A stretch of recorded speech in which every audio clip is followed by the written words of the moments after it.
Bollywood silver screen presenting trolls. इस कहानी की शुरुआत में नौरा नाम की एक लड़की को दिखाया जाता है जो अपने पिता के साथ माउंटेन क्लाइंबिंग कर रही होती है।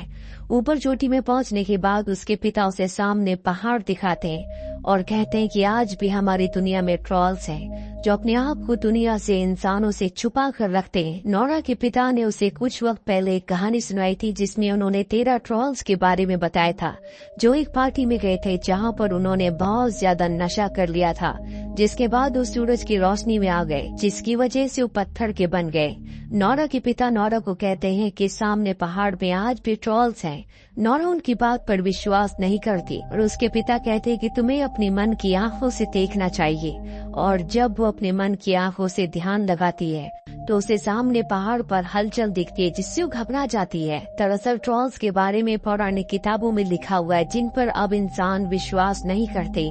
कई साल बीत जाते हैं और हमें एक टनल दिखाई जाती है जहां पर कुछ वर्कर्स काम कर रहे होते हैं। वो टनल को आगे बढ़ाने के लिए वहां पर एक ब्लास्ट करते हैं जिसके बाद सब के सब अंदर जाते हैं और तभी उनकी तरफ कोई पड़ता है जिससे सब के सब डर कर वहाँ से भाग जाते हैं। अब जो मिलिट्री कमांडर होते हैं वो इस पूरे के पूरे मामले को जानना चाहते हैं, इसीलिए वो एक बहुत बड़ी मीटिंग रखते हैं जिसमें नौरा को बुलाया जाता है। नौरा अब बड़ी हो चुकी है, वो एक वैज्ञानिक है जो धरती पर पुराने जीवों की यानी कि जो पहले जीव रहा करते थे उनके बारे में स्टडी करती है। नौरा जब मीटिंग में जाती है तो वहाँ पर सब के सब आस पास के इलाके की फुटेज देखते हैं जहाँ पर टनल थी। सबको ऐसा लगता है कि ये सब तूफान की वजह से हुआ था, पर नौरा कहती कि मुझे यहाँ पर किसी के पैरों के निशान दिख रहे हैं जो हेलीकॉप्टर से शूट करने के बाद दिख रहे होते हैं क्योंकि वो बहुत बड़े होते हैं। नौरा की इस बात पर सब उस पर हंसते हैं। तभी वहाँ पर एक लड़की आती है और सबको बताती है कि टनल के अंदर से एक और नई वीडियो फुटेज को भेजा गया है। और जब सब उस वीडियो फुटेज को देखते हैं तो हैरान हो जाते हैं क्योंकि उसमें ये एक बहुत बड़े क्रीचर को देखते हैं। वही नदी के पास हमें एक बूढ़े कपल को दिखाया जाता है जो दोनों के दोनों डाइनिंग टेबल पर होते हैं। बाहर उनका डॉग होता है जो जोर जोर से भौंक रहा होता है और अगले पल उनका घर हिलना शुरू हो जाता है। दोनों के दोनों डर जाते हैं, अपनी जान बचाने के लिए नीचे तहखाने में चले जाते हैं। जिसके बाद कुछ पलों के लिए इनके घर पर बहुत तेज हलचल होती है और जब हलचल खत्म हो जाती है तो ये तहखाने का ढक्कन खोलते हैं। ये देखते हैं कि इनका घर किसी ने तोड़ दिया। इस केस को स्टडी करने के लिए नौरा और उसके साथी जिसका नाम एंड्रियास है उन दोनों को यहाँ पर भेजा जाता है। यहाँ उनकी मुलाकात कैप्टन से होती है। वो बताता है कि नदी पार करके कोई बहुत बड़ी चीज आई और उस बड़ी चीज ने इनके घर को तोड़ दिया। वहाँ पर बहुत बड़े बड़े पैरों के निशान भी होते हैं जो आगे 3 किलोमीटर तक हैं। पर हैरानी की बात ये होती है कि 3 किलोमीटर के बाद वो पैरों के निशान अचानक से गायब हो गए। सभी जानना चाहते हैं कि अगर कोई बहुत बड़ी चीज यहाँ से गुजरी थी तो गई कहाँ। नौरा एंड्रियास को और कैप्टन को अपने पिता के पास ले जाती है क्योंकि उसके पिता दुनिया से अलग सोचते थे और साथ ही उन्होंने पहाड़ों के ऊपर ट्रॉल्स के ऊपर बहुत स्टडी की है। नौरा जब अपने पिता के घर जाती है तो देखती है कि आज भी उनके घर पर बहुत सारी ट्रॉल्स की फोटोज होती है जिन पर दुनिया विश्वास नहीं करती। नौरा के पिता नौरा और उसके दोनों साथियों को बताते हैं कि आज से कई साल पहले पहाड़ों से कोई चीज निकली थी जिसके बाद वो अचानक से गायब हो गई। गवर्नमेंट को इस बारे में पता था लेकिन उन्होंने दुनिया से इस बात को छुपाया। नौरा अपने पिता को बताती है कि आज भी पहाड़ों से कोई चीज निकली है और अब उसके पिता को पूरा यकीन हो चुका है कि वो चीज ट्रॉल के अलावा कुछ नहीं हो सकती। वो नौरा और उसके साथियों को बताते हैं कि हजारों साल पहले ट्रॉल्स इस दुनिया में खुलेआम रहा करते थे। जो भी इंसान उनसे बात करने की या संबंध रखने की कोशिश करता था उसे सजा दी जाती थी। और अब नौरा अपने पिता एंड्रियास और कैप्टन के साथ उस जगह पहुंच जाती है जहां पर पैरों के निशान थे। यहाँ पर नौरा के पिता पहाड़ों को पत्थरों को बहुत ध्यान से देख रहे होते हैं जिस पर एंड्रियास और कैप्टन उसके पिता को पागल समझते हैं। दरअसल पूरी दुनिया उसके पिता को पागल ही समझती है क्योंकि वो ट्रॉल्स की बातें करते हैं जो दुनिया के लिए एक कहानी है। नौरा भी अपने पिता की बातों पर विश्वास नहीं करती। नौरा अपने पिता के पास जाती और कहती है कि यहाँ पर कुछ नहीं है और तभी अचानक आसमान में बादल आना शुरू हो जाते हैं। नौरा को अजीब सी गंध आती है और जब वो पीछे पत्थर को देखती है तो उसकी एक आंख खुलती है। दरअसल ये एक ट्रॉल होता है जो अब इन चारों के सामने खड़ा हो जाता है। सारे के सारे अपनी जान बचाने के लिए हेलीकॉप्टर से वहाँ से भागते हैं। साथ ही ये उसे लाइव रिकॉर्ड करके वहाँ पर दिखाते हैं जहाँ पर मिलिट्री कैंप है जहाँ पर बड़े बड़े ऑफिसर्स हैं। और अब सबको यकीन हो चुका है कि ये एक बहुत बड़ा मिथिकल क्रिएचर है जो इस दुनिया के लिए खतरा हो सकता है। वहाँ पर नोरा पहुँच जाती है। वो कहती कि मैं इस केस पर, इस क्रीचर के ऊपर और भी स्टडी करना चाहती हूँ, लेकिन प्राइम मिनिस्टर कहती है कि जब तक तुम इसे स्टडी करोगी तब तक दुनिया के लिए बहुत बड़ा खतरा बन जाएगा।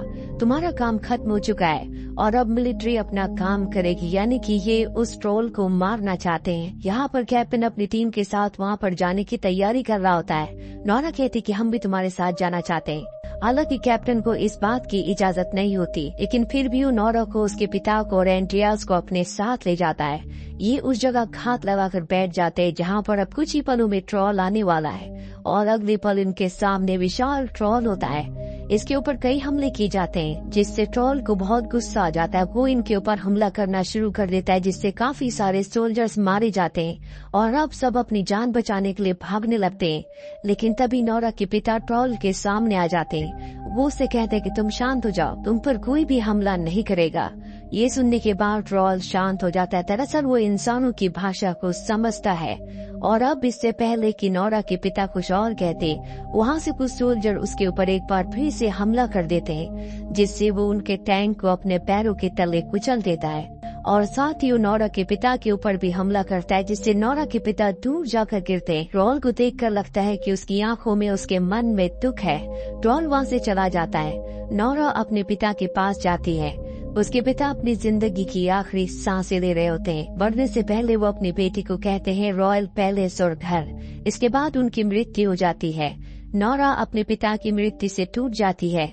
बचपन में उसकी मॉम की मृत्यु हो गई थी और अब उसका इस दुनिया में कोई भी नहीं है। उसके पिता के पास बहुत सारे नोट्स होते हैं जो कि ट्रोल्स के ऊपर होते हैं और जब नोरा उन्हें स्टडी करती है तो उसे पता चलता है कि ट्रोल्स को चर्च की घंटियां बिल्कुल पसंद नहीं थी, इसीलिए वो चर्च के ऊपर पहले हमला किया करते थे। नोरा अब कमांडर से बात करती है और कहती है कि हमें उस ट्रोल के ऊपर बमबारी करने की जरूरत नहीं है, मेरे पास एक दूसरा आइडिया है जिससे हम उसे काबू में कर सकते हैं। नोरा को मौका दे दिया जाता है, जिसके बाद वो हेलीकॉप्टर्स पर चर्च की घंटियां लगाती है। तो हेलीकॉप्टर्स ट्रोल के चारों तरफ घुमाए जाते हैं। घंटियों की आवाज से वो बेकाबू होना शुरू हो जाता है। वो हेलीकॉप्टर्स के ऊपर हमला कर देता है और इस हमले में एक बच्चे की जान जाने वाली होती है। लेकिन हैरानी की बात ये होती है कि ट्रोल उस बच्चे को बचा लेता है। पूरी दुनिया ये देखकर हैरान होती है और तभी ट्रोल उस हेलीकॉप्टर को देखता है जिसके अंदर नोरा होती है। उसे देखकर वहाँ से चला जाता है। क्योंकि अब नोरा अपने काम में फेल हो चुकी है, इसीलिए उसे इस प्रोजेक्ट से, इस मिशन से निकाल दिया जाता है और तय किया जाता है कि उस ट्रोल के ऊपर बड़ी बड़ी मिसाइल्स फेंकी जाएंगी, जिस वजह से पूरे शहर को खाली करवाया जाता है। नोरा को कुछ समझ नहीं आता कि उसे क्या करना चाहिए। तभी उसे अपने पिता के आखिरी शब्द याद आते हैं जिसमें उन्होंने कहा था रॉयल पैलेस। वो समझ जाती है कि हो न हो ट्रोल वहीं जाएगा, इसीलिए वो अपने साथी एंड्रियास के साथ किंग पैलेस पहुंच जाती है, जहां पर उसे किंग का चीफ मिनिस्टर मिलता है। वो बताती है कि हो सकता है कि ट्रोल यहां पर हमला करे और अगर वो ऐसा करता है तो इसकी कोई न कोई बड़ी वजह होगी।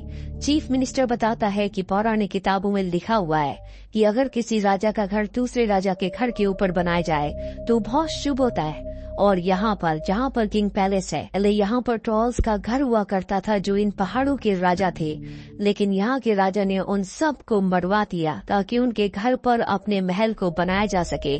लेकिन एक ट्रोल के बच्चे को जिंदा छोड़ दिया गया, जिसे यहाँ से बहुत दूर पहाड़ों में अंधेरों में भेज दिया गया। और अब जो ट्रोल वापस लौट कर आया है, शायद ये वही बच्चा है जो कई 100 सालों के बाद नींद से जागा है और अब वो अपने घर वापस आना चाहता है। इसके बाद चीफ मिनिस्टर इन सब को एक खुफिया जगह ले जाता है जहाँ पर बहुत बड़े बड़े स्केलेटन्स होते हैं और ये उन्हीं ट्रोल्स के होते हैं जिन्हें कई 100 साल पहले मार दिया गया था। यानी कि जो रॉयल फैमिली थी उन्हें इन ट्रोल्स की सच्चाई के बारे में पता था, लेकिन हमेशा उनकी सच्चाई को दुनिया से छुपा कर रखा गया। अब नोरा यहाँ पर एक कंकाल के ऊपर, एक हड्डी के ऊपर यूवी टॉर्च की रोशनी डालती है और तभी वो हिस्सा पत्थर का बन जाता है। उसे बचपन की वो कहानी याद आती जो उसके पिता ने सुनाई थी, जिसमें 13 ट्रोल्स थे जो सूरज की रोशनी में बाहर आ गए थे, जिसके बाद वो पत्थर के बन गए। अब उसे पता है कि ट्रोल को कैसे हराना है, इसीलिए कैप्टन को कॉल करती है और बताती है कि मुझे पता चल चुका है कि हम ट्रोल को कैसे हरा सकते हैं। हमें एक बहुत बड़े यूवी लाइट के सिस्टम का अरेंजमेंट करना होगा, साथ ही ट्रोल को खुले में लाना होगा। दरअसल कोई भी नहीं चाहता कि मिसाइल्स का इस्तेमाल किया जाए क्योंकि इससे बहुत बड़ी तबाही होगी। नोरा ट्रोल को अपनी तरफ अट्रैक्ट करने के लिए अपने साथियों के साथ गाड़ी में एक ट्रोल के स्केलेटन को बांध देती है, जिससे ट्रोल अट्रैक्ट होकर उनकी गाड़ी का पीछा करने लगता है। लेकिन जब वो